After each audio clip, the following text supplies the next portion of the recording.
let me show you one more thing. What's going on, fellas? Welcome back to another beautiful day over here at Skiff Land. Happy Saturday, good morning. This is gonna be just a short and sweet video on a little checklist of things you should look for when buying a used boat on Facebook Marketplace or wherever you buy your used boats, whether it's on the side of the street or whatever. All these same rules should still apply. Just a little disclaimer, I'm not an expert on much of anything, but I have purchased a little over 200 boats in my day, and this is just simply the checklist that I use when looking over a boat myself. Off the rip, I would say one of the most important things before even showing up and looking at the boat is knowing what you're getting yourself into. And what I mean by that is take the boat that you're looking at, that you want to go buy, and look at the comps in the area, look at all the other similar boats. And if they're the same price as the boat that you are going to look at, then your expectations need to be a little bit higher on this particular boat. So things need to be working, things need to look good, everything needs to be operational and structural, and the trailer has to be good and everything has to be in order. But if you're looking at a boat and all the other boats are more expensive and yours is less expensive, then you need to go into it kind of expecting there to be some odds and ends. Something might not work. Maybe you need to rewire the bilge pump. Maybe the carb needs a clean in the motor. Little things like that. Know that you have some room to work and know that you're not going and looking at a perfect boat.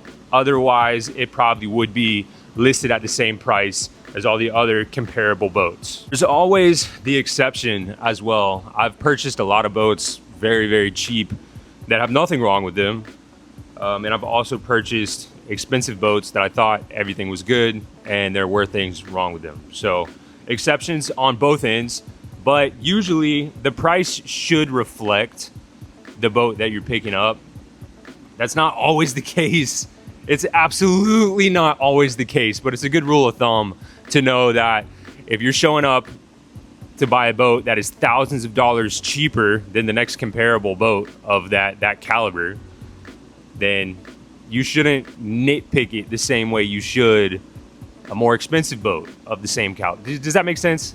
I'm yapping, but it makes sense in my head. I believe I'm selling this boat in about an hour and a half anyway, so it doesn't hurt to do a walkthrough myself just to make sure everything's in good operating order before he gets here. But this is literally the first thing that I do. I just walk around. I look for anything super obvious, jumping out, standing out, any crazy structural damage on the fiberglass. I just do a simple walk around. See if there's any gouges or scratches in the gel coat and fiberglass. Sometimes I'll hop underneath, look at everything structural under there. That's the first thing that I do, because you don't want to get through the whole process and then crawl under the boat and see that you got a big hole in it. This has happened to me before. Second, but very similar to the first thing, is I hop up in the boat and I do a little walk around. Sometimes I put my tap dancing shoes on and do a little tap dance just to make sure that there's no soft spots, no structural, spongy, like trampoline little spots. I walk around everywhere, give it a little bumps and kicks and everything just to make sure that all this fiberglass is good. Now, every boat is different. Some boats are fiberglass, some boats have foam in them and whatever. Some boats have wood, but it's all the same. You never want to have any spongy spots anywhere on the boat. Spongy spots usually mean water intrusion and rotten stuff. It's no good. You'll have to rip the floor out most of the time and put a whole new floor in. It's a lot of work and usually not something that you want to get into at a high price point. At a low price point though, sometimes it's worth it, but usually it's not. Also, just keep in mind that this is kind of a walkthrough for a forever boat, if that makes sense, not necessarily getting into a project boat. So that's why I'm saying stuff like a spongy floor and whatever is not exactly ideal for a forever boat. Something that you can just go fish today and not really worry about. A turnkey boat is what they call them, because you can just get in the boat, turn the key and go. After I check out everything structural, I start to get into the power related things that need to work. First thing is the trolling motor. So if there's a plug, I'll go over and plug it in, make sure everything's lighting up properly, test the battery. We got batteries. Sometimes I'll deploy it, but oftentimes I don't do that. Just for your due diligence though, I would say deploy the trolling motor, get the remote out, make sure it spins all the way around, gets up to full speed. These things are expensive, so if it doesn't work and you got to replace it, that's a lot of money on the back end. Another huge thing with trolling motors is your battery systems. This particular trolling motor is a 24 volt battery system. So there's two 12 volt deep cycle batteries those aren't cheap either. Pretty much $100 per deep cycle battery, and they're in unison to make one big 24 volt battery. So you want to make sure that these batteries are good. That's just another expense that you would prefer not to run into if you're buying a boat that you think is turnkey. You can usually get down here and find some type of date code on the batteries. Honestly, I'm not even sure where the date, oh, over here back in the corner. See how it says 725? These are brand new batteries, so that's good to go. You usually don't want to get a battery that's more than a couple years old. Opening the hatch right back up because I forgot about the onboard charger. That is right there. Now there's really two options for charging these batteries. You either have an onboard charger or you have a charger that you directly plug in. But if there is an onboard charger and they're using that as an upsell in the boat, you just want to make sure that it works. So it has a little plug that thing into the wall just to double check that everything works. These days, a good onboard charger, $120 is like where you start at. So that's another expense. A huge thing is all the switches. You want to make sure that everything is working, that they are advertising works, because that is what you're paying for. So your bilge pump, you can't hear it, but it's working. And make sure every switch works. And if there's not, if there's a switch that doesn't work, just mention it, just talk about it. Because you don't want to pay for something that is advertised everything working and it not working. No brainer. It's a no brainer, but I mean, sometimes you get bulldozed by the seller. Which is a really interesting dynamic because you're the one showing up to buy their thing. And back in the day, I don't know, people used to try and be good salesmen and upsell their stuff, which is what I try to do. And every once in a while I run into cool folks that try to upsell their stuff and make it a nice time. But there is a lot of bulldozing from people that think they know what they got or think they're doing you a favor by selling you something at this price point. You're the one handing over the money. 9 times out of 10, you're the one doing the favor. You know what I mean? So try not to get bulldozed, and just remember that, you know, you're the A side here because you got cash in hand and they're the one that is trying to sell the boat. But yeah, pretty chill. Make sure all the switches work. Make sure your speakers work, your head unit works if there is one. This boat particularly has a Bluetooth receiver, so it wouldn't hurt to just plug your phone up to the Bluetooth and make sure all the speakers work are in good operating order. You know, check out the cooler, make sure everything is structurally sound on the cooler. If there's lights on the boat, make sure the lights work. Nav lights, there are stern lights as well. This one is a detachable stern light, so I just keep it in the back. Walk around, check all the other hatches, check the live wells. If you use live wells when fishing, then definitely make sure you check the live well. Make sure the pump works, because out of the 200 something boats that I've purchased, that's kind of the common thing that doesn't work, is the live well pump. They're not super hard to replace and they're not super expensive, so maybe that's why people don't make sure they work before you get there. But it's definitely a pain in the derriere, especially with the wiring and the plumbing. Just make sure they work if you're paying the money. Make sure the valves close nicely. I purchased a boat before that the live well pump worked, but the valve on it did not work, so I was taking on water right around that fitting. Another thing that some people don't think about, and I didn't think about it this one time and I got burned actually, is make sure the steering wheel turns. It might seem silly, but one time I purchased a boat and the pivot tube or the steering tube thing was all rusted to bits and it was seized up, and I couldn't turn the wheel at all once I got it home and was checking out the boat. And it was a very, very, very, very expensive fix. I couldn't turn the motor more than a 1/4 inch either way. And I'll show you where it's at. It is deep. And it looks pretty easy to get to, but it's not. It's not easy to get to. Titles in Florida are a big deal. You need a title to the boat. Unsigned in the like the new purchaser spot. Don't let anybody fool you. You need the title in hand. Don't do this electronic thing. I have it electronic, I can send it to you, whatever. No, need to have the title in hand in Florida, signed by the seller, and the purchaser line open for you to sign. There's no exception. There's absolutely no exception at all. You need the title, and it needs to be in that format. Here in Florida, you, I guess, technically need the trailer registration with the bill of sale on the trailer, but to be honest, it's pretty much preference related as well.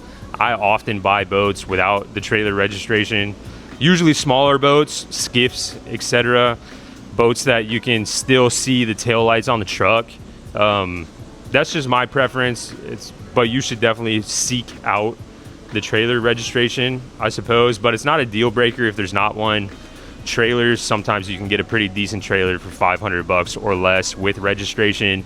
And if you really, really like this trailer and it doesn't have registration, it's pretty easy to go to the dump with the boat off the trailer. So just take the trailer to the dump, get it weighed, take that information and the serial number or the VIN number on the trailer to the DMV.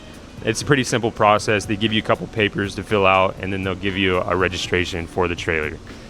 So I never look at trailer registration as being a deal breaker or an upsell either way. But like I said, that's preference related here in Florida. With all of that being said though, you definitely want to make sure your trailer's in operating order. Down here, you're gonna have leaf springs that you need to check out. You need to check out the axle, make sure everything's not rusted to bits. Rust isn't, a deal breaker, but make sure your leaf spring's not gonna split in half on the way down the road. You wanna make sure your trailer lights work, if that means anything to you. Just the trailer, make sure it's all good structural and it's not like if you kick it, rust doesn't fall off the bottom. But if they're including this trailer in the upsell that they're throwing at you, then definitely make sure that it's really, really good and they have the bill of sale, all of that. You know what I'm saying. So I'm gonna get into checking out the outboard now, because this is really the meat and potatoes, you know what I mean? This is make or break for the boat that you're buying. So there's a little switch over here, up, down. Make sure that your tilt works. And then pop the top. There's a lot of things you can look at under the cowling, but I would say the most important for beginners is this little dipstick right here. It's different on every boat. It's in a different spot on every boat, but it usually has a little yellow pull tab. Just take it out. Make sure that your oil looks good and it's not milky. You never want your oil to look like chocolate milk. Black dark oil is way, way, way better than creamy chocolate milk looking oil. That means that there's water in your oil. Okay, this segment is going to be called the do as I say and not as I do segment, because I'm going to talk about compression testing. Over here in the spark plug area, now this is a little bit more advanced, but you pop these spark plugs off, you bring your own compression tester tool, and you plug it into each spark plug socket area, and you crank the motor over and you get a compression reading for each cylinder. And you want them all to be the same compression, and you want it to be pretty high. I personally don't do this. It's really invasive, and sometimes I'm trying to get a good deal off of impulse. And if I sit there and I pull the tools out and I'm sitting there and I'm checking compression, sometimes you lose impulse on the low ball offer that you throw, if that makes sense. This is just me. I've purchased, like I said, over 200 boats, so I kind of judge it with my eyes and ears if it has good compression or not. And oftentimes I get a boat for such a good deal that it's not the end of the world if I have to yank this motor off and sell it for parts and repower it with something else. Regardless, I'm saying that you should check compression, especially if you're new. Sometimes it's like hard to hear a boat that's down a cylinder, and you would know that by checking all compression. And let's say you have 4 cylinders like this Yamaha 60 horsepower 4-stroke. You have 4 cylinders, and if cylinder 1 is 120, cylinder 2 is 120, cylinder 3 is 20, and cylinder 4 is 120, then you know you're down cylinder 3. Sometimes you can bring compression back just by running the old girl, and sometimes you can't. But that's just something I wanted to touch base on before I put the cowling back up. Did I say I was selling this boat today? I think somebody's gonna be here in about an hour and a half coming down from Fort Lauderdale. So I don't mind going through the boat, making sure everything's good so there's no surprises when he gets here. I try to be a good salesman, you know? So everything that I'm explaining to you right now, I'm gonna kind of jump the gun and offer it and talk about it when he gets here. So yeah. Another thing you can look at, this little segment right here is if you want to be super invasive. I wouldn't say it's always recommended, but if you want to make sure you don't get scammed on a motor, down here you can check the lower unit gear lube. That should be a good color as well, and it definitely shouldn't look like chocolate milk.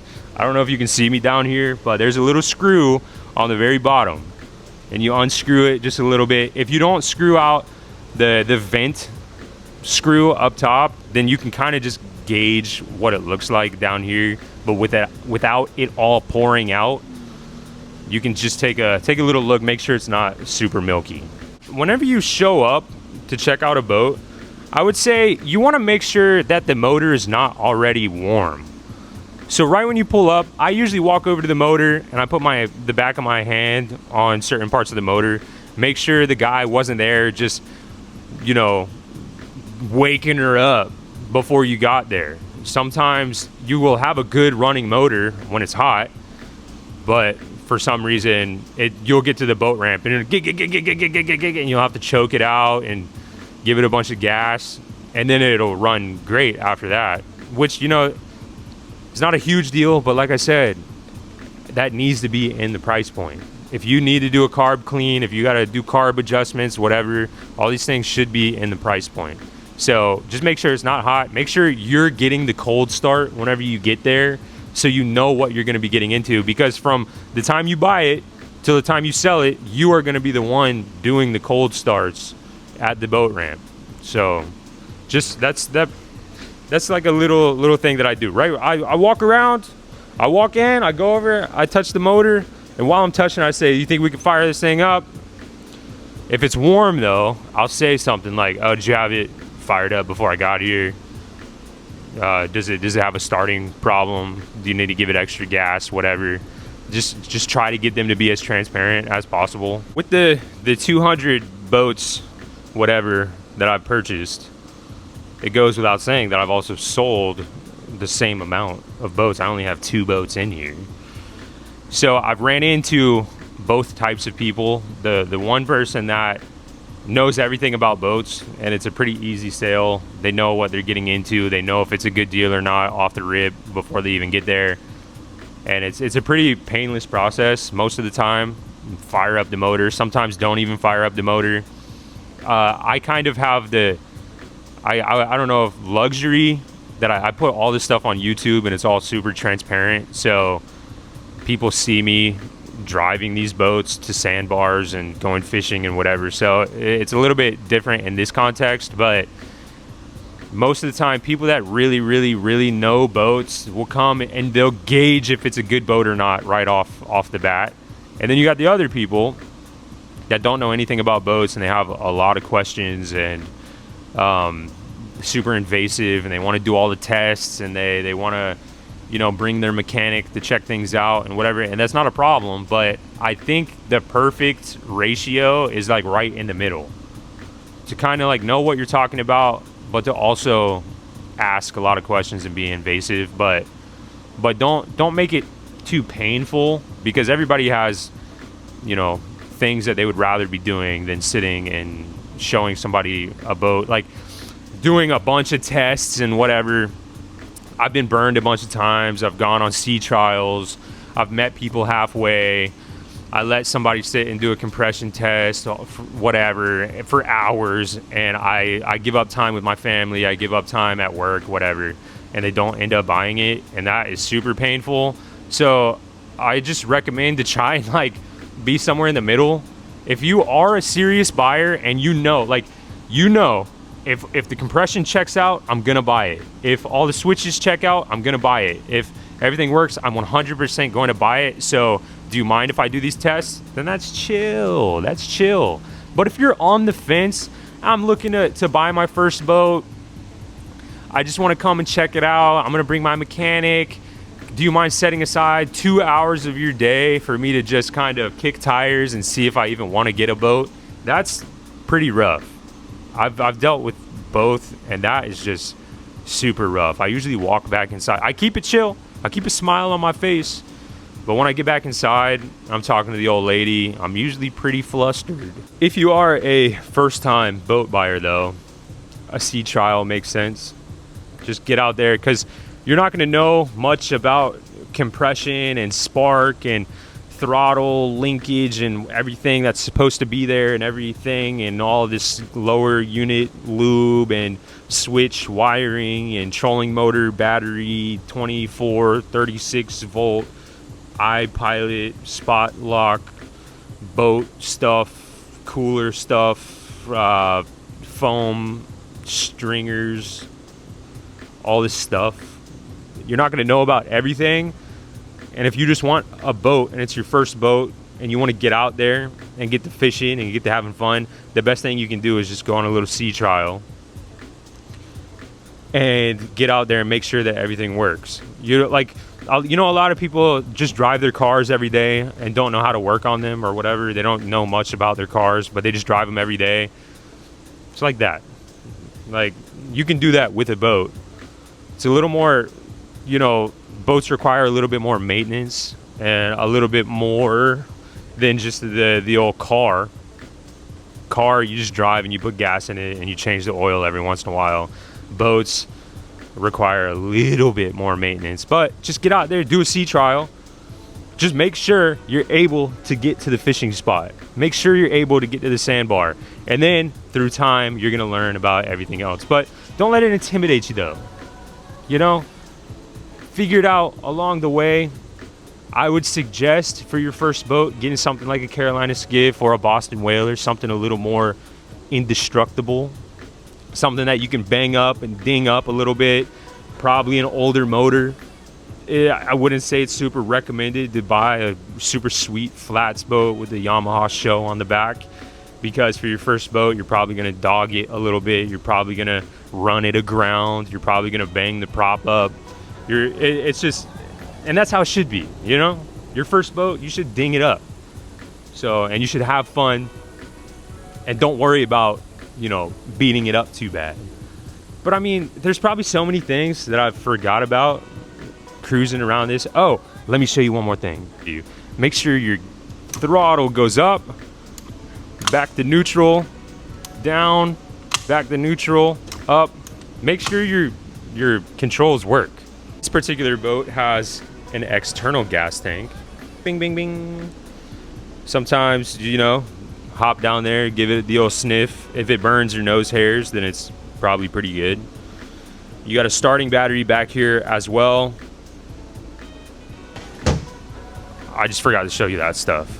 This particular boat, everything is in good operating order. The gel coat is in really, really good condition. The speakers are really nice and loud. The gas is new. Mostly everything on this boat is new, but it's a little dirty. You know, there's a little more that I could do. So that's why I'm not pricing it like the highest on the market. I listed it for $10,500, which I feel is a really good deal right now in the market anyway. But through the channel, I told everybody that I would give somebody a good deal. and I'm actually selling this particular boat for $8,500. So I feel like that's a really good price point. I try not to rob banks. I try not to, you know, price gouge. So that's just, I feel like I price it accordingly so that the barrier to entry is pretty good and you have a little bit of money to move around if anything pops up, because I move these boats pretty fast. I have fun with them. I sea trial them on camera, which is, you know, hard to come by whenever you're buying a boat, is to know a boat this well, I suppose, because I post the whole journey of each boat. But I don't have them for months and months and months to really get to know them. So, you know, I don't mind, you know, like moving down the price a little bit just for unexpected things to pop up that just didn't pop up when I had it. Just giving one more look through. Oh, in that center console, there's a lithium battery in there with its own onboard charger. Let's see if I can open her up. There's a lithium battery here with its own onboard charger here. And then this is how you control the speakers, the EQ stuff, the bus bar up there. I mean, I guess you just want to make sure that the wiring is all good. This is all brand new wiring. It's, I wouldn't say it's the prettiest wiring job, but it's all there and it's all good and it's not going to just corrode away. Check all of the wiring connections, make sure nothing's on its like last limb and it's about to corrode, because that'll land you in a whole slew of problems. If you buy a boat not knowing much about boats and then you have to do a rewire job. I just did that on this boat and it's not super pleasant. It's not, I found enjoyment out of it when I finally committed to doing it, but it's not for the faint of heart. Like I said, there's probably a lot of things that I forgot about in this video. I would just say that the most important things are just walk through the boat, make sure it's all structural and looks good. Walk through the boat, make sure there's no crazy soft spots. Make sure the motor wasn't hot whenever you got there. Crank the motor up. Run it for a while on the earmuffs. Make sure it's peeing good. That's a huge thing. In the video yesterday, a lot of people caught it that the Nissan 50 right here wasn't peeing in the video. But that's just because my earmuffs are really bad, and to get it to pee, you have to kneel down and actually like squeeze the muffs against like the intake down there. And when I did do that, I kneeled down and my knees popped like 4th of July. So I just cut that little clip. I didn't think it was a huge deal, but I was, you know, everybody talked about it in the comments. It is what it is. She pees good, brother. But yeah, make sure it pees really nicely. Just have it hooked up to the muffs, have it in a trash can full of water or something, and just have it idling like the whole time you're there. It's not gonna hurt it. It's like you want the boat to be able to idle smooth and nice for a long period of time. So that's something else. Just honestly get there, fire it up, and just have them.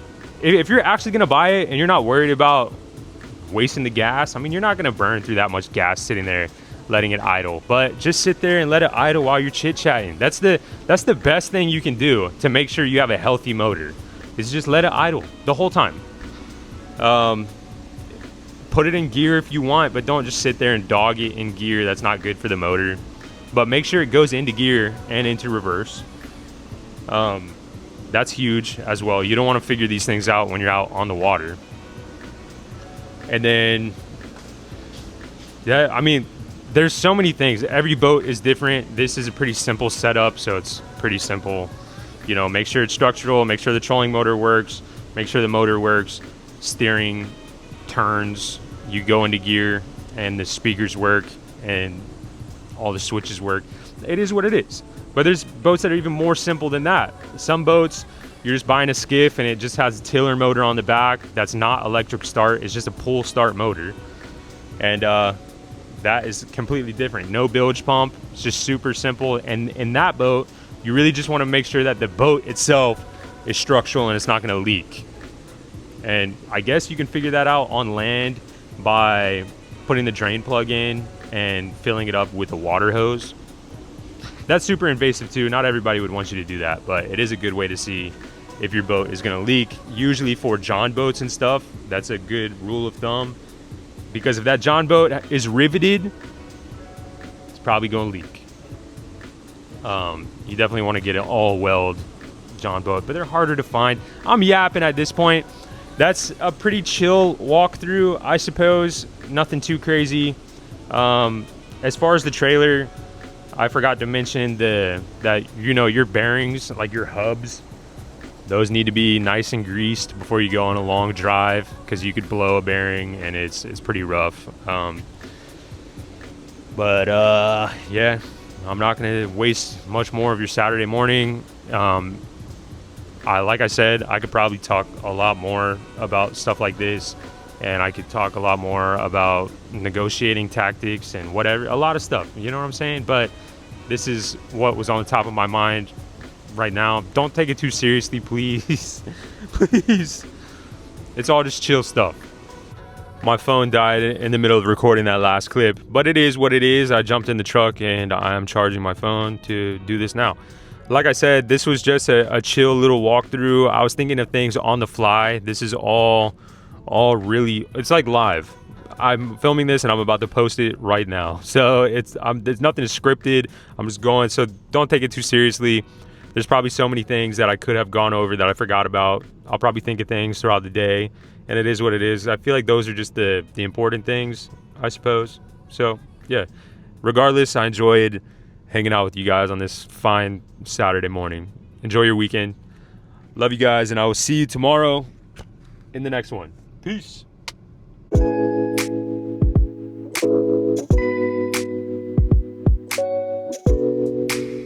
Also, two more things. One, shout out to the homie that sent me this DJI mic. Changed everything. Changed my life. This mic is so good, and I can walk far, far away and still talk with you guys, and I think that's going to change the game for a long time. I'm going to use this thing until the end, brothers. So I can't thank you enough. I can't thank all you guys enough. I can't do this without you guys. You guys are amazing day in and day out, just making life so cool. And the other thing is that there's a really, really, really, really, really big UFC tonight, and I'm really excited about it. I'm stoked about it. If you know anything about UFC, this is an unpopular opinion for some reason right now, but I actually think DDP is going to walk through Chimaev. I don't know if this is going to age well. I'll check back in tomorrow, I would say. But that's what I think is going to happen.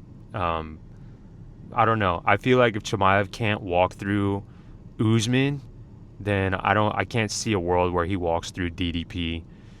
And I don't know. Also, I saw these clips lately of DDP taking out the whole Gracie jiu-jitsu team.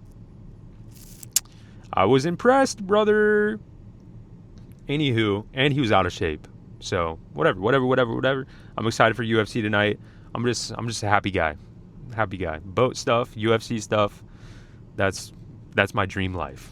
Okay, I'm gonna go back home now, hang out with the wife and the baby for a little bit, come back over here, sell some stuff, hopefully, and then go get some food and watch UFC. Love you guys. Bye.